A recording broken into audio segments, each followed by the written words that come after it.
Hello guys, so we're doing thyroid hormone synthesis. I'm just gonna do a quick recap. Thyroid hormone synthesis. So we know that thyroid hormone synthesis is controlled or is regulated by the HPT axis. The HPT axis it's a circuit that regulates thyroid hormone synthesis and release. So the H there is the hypothalamus. There are so many other axes that involves the hypothalamus and the pituitary, but in this case we're focusing on the one that involves hypothalamus, pituitary, and the thyroid gland. So this is the pituitary and this is the thyroid gland axis. So I'm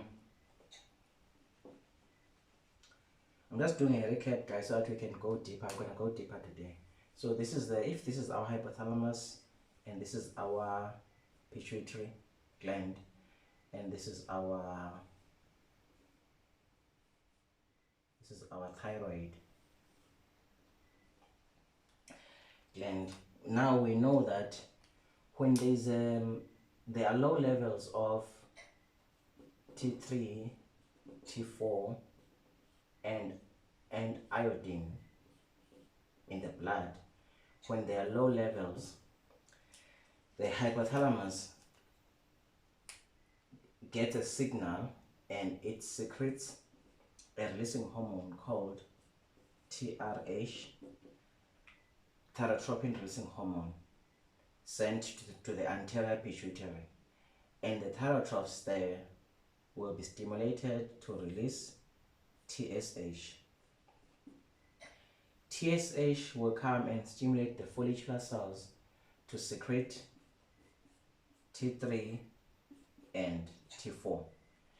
If the levels of T3 and T4 they normalize or they become too high, a negative feedback mechanism will be ensued. So, or will ensue. So it will be sent to tell the hypothalamus to look it's going to be told to inhibit TRH. If or when TRH has been inhibited, then TSH will also be inhibited, and these two hormones, their release will also be inhibited. So this is the hypothalamus pituitary thyroid axis. So now we're gonna zoom in deeper. We're gonna go deeper now and focus on what happens inside the thyroid gland for us to end up having T3 and T4. How is T3 and T4 produced? That's what we're gonna be talking about. So I'm gonna remove this.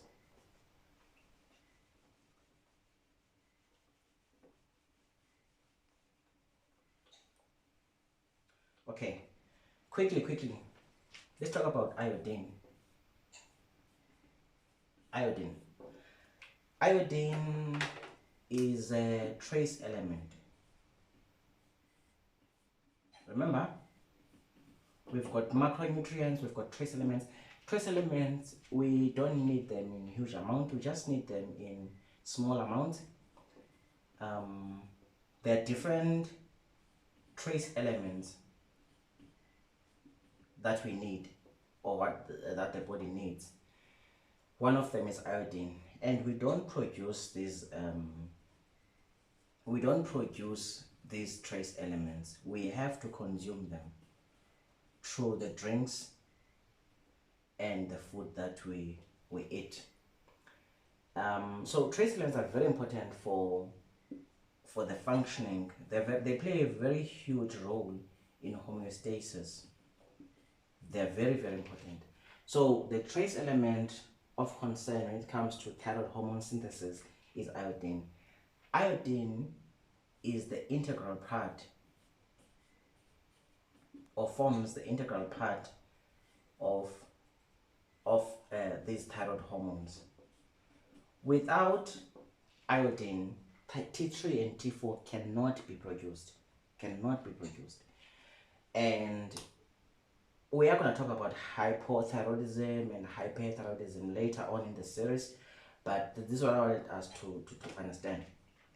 So since we said that we don't produce, the body doesn't produce or manufacture iodine, so we consume iodine through foods like seafood. Seafood is rich with iodine, seaweed, and also some veggies. The cheapest source of iodine is table salt, and not all table salts have got iodine in them. So back in the day, there was prevalence of goiter, and it was found that people are consuming food that is poor in iodine, and then the plan or the corrective measures that were taken at the time was to iodized salts. So most of the salts that we find now, they are iodized, but there are salts that are not iodized. So if you're not a fan of veggies and seafood, make sure that the salt that you use is iodized, so that you can have your iodine.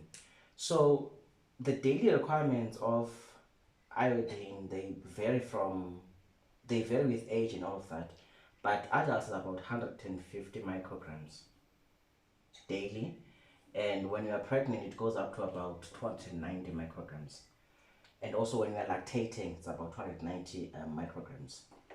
And that's that's briefly what I wanted us to understand. So iodine, very important. Okay, now after, so we said we're going to be focusing on the thyroid, right?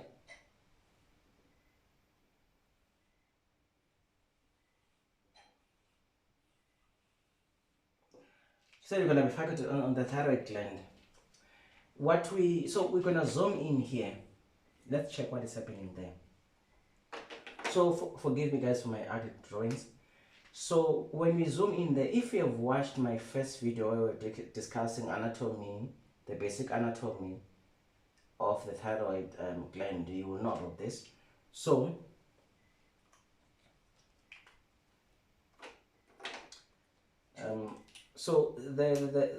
the thyroid gland is made up of thyroid follicles. These follicles are spherical in shape, and there's like millions of them. And those follicles,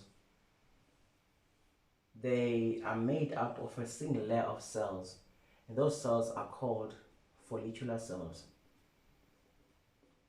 Single layer of cells, they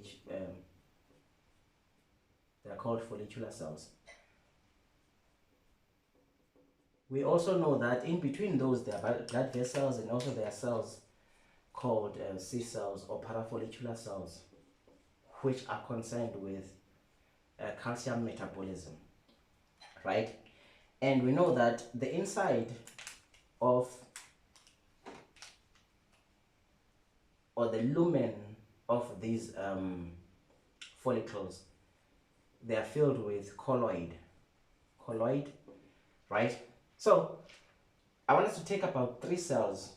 We're going to take this and zoom and see what is happening there. Take about 3 cells there.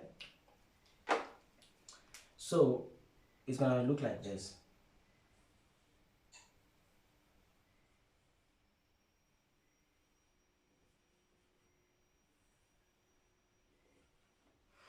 So this is the side with the colloid. So this is the side with the lumen. This is the side with the colloid. The side with the colloid is called the apical membrane. is on the side with the colloid, like I said. The other side with the blood vessels or the capillaries is called the basal lateral membrane, right? That's the blood vessel or the capillary. So this side has got these finger-like projections. When you see these, it means that that part of the cell is very active when it comes to absorbing stuff, exocytosis and endocytosis. So it's just so the finger-like projections are just to increase the surface area for absorption mainly, right? That's why we have them there. I don't know why I'm messing it up now, right? So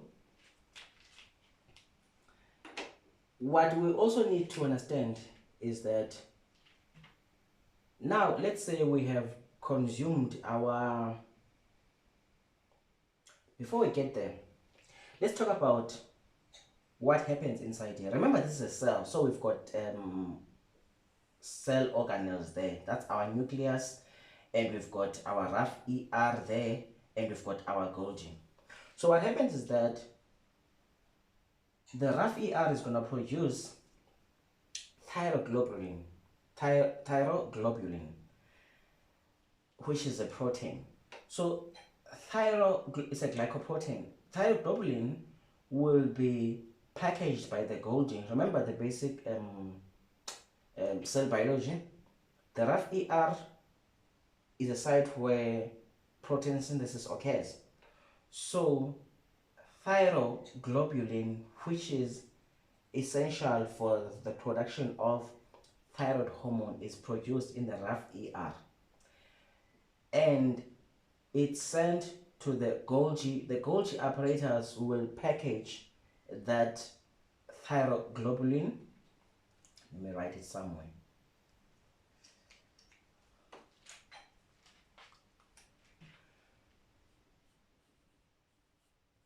Thyroglobulin. Thyroglobulin, TGB.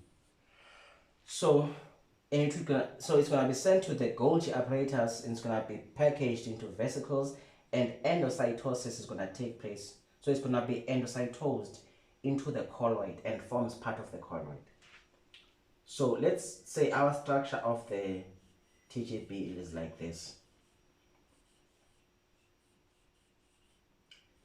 In the colloid, right? Okay, we're gonna leave that there. Now, let's say we have consumed our iodine. When iodine gets to the enterocytes in the GI, it's gonna be converted to iodide, and it's gonna be transported in the blood. It's gonna be bound to albumin, transported in the blood as iodide. Not iodine, but iodide. So it's a reduced form of iodine. Now it's in the blood. The plan is to get this iodide into the cells. Fortunately, there is a symporter on this side of the thyroid cells. These are thyroid cells, right? Or follicular cells. So that symporter is called the sodium iodide symporter. So this sodium iodide symporter is gonna allow iodide to move from the blood circulation into the cells. Remember what a symporter is, guys. A symporter is the transmembrane protein that allows movement of stuff from the cell to the from the inside of the cell to the outside of the cell. So in this case, this sodium iodide symporter allows sodium and iodide into the cell. Remember what an antiporter is. This is a symporter. Remember what an antiporter is. And a symporter allows two ions to move in the same direction, be it to the inside of the cell or to the outside of the cell, doesn't matter. But it allows two ions to move in one direction. An antiporter allows two ions to move in opposite direction. So this is a symporter. It's a sodium iodide symporter. So we said that TSH is very important for the production of T3 and T4.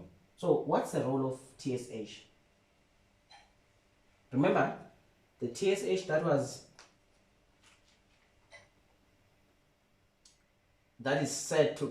secreted by the anterior pituitary, it comes to the thyroid gland to try and cause or increase the production and the release of T3 and T4. So how does it do that? So that TSH will come. It has got receptors there on the follicular cells. So what it's going to do is going to come and cause upregulation of the sodium iodide symporter. What's an upregulation? Let's say on the resting state, you have got about 20,000 symporters that are working, 20,000 of them. Once TSH comes and causes upregulation, now all of a sudden you've got about 60,000 of them. So TSH forces these follicular cells to express more sodium iodide as symporter, meaning more iodide is going to be able to move into the cell. So basically, TSH causes an influx of iodide into the cell, right? Into the cell.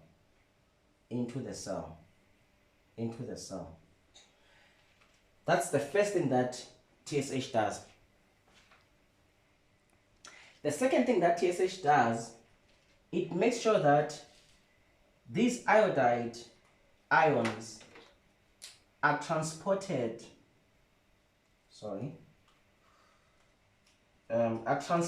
across the cell.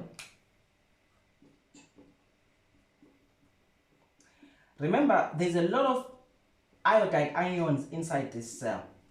So this symporter is pumping, so it's an ATPase, so it's pumping these sodium and iodide ions against their concentration gradient. So energy is used there. So just wanted to mention that. So now coming back, so the iodide ions have got to be transported across this cell into the colloid, because that's where thyroid hormone synthesis occurs. Thyroid hormone synthesis occurs in the follicular lumen inside there. So we need to get these iodide ions across. So TSH plays a very huge role there. On the apical side, there is a transmembrane protein again that allows iodide to cross to the other side, and it's called a pedrin. They call it a chloride iodide transporter. So now it allows iodide ions to be in the colloid, right?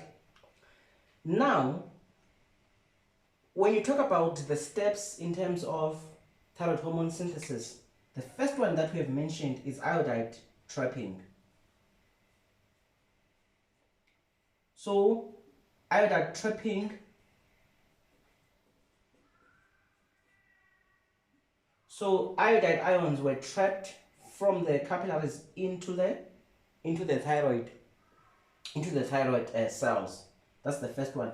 The second one is iodide ions are going to be oxidized So it's oxidation. The TGB or the thyroglobulin protein is waiting there. Is waiting. So that's oxidation. So oxidation is a conversion of iodide into iodine. And this is done by an enzyme called TPO, thyroid peroxidase. Right? That's oxidation. The third step will be what is called organification.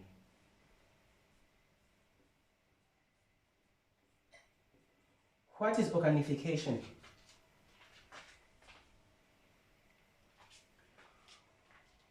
Organification, okay, let's meet on the second part of this video. We're gonna run out of time.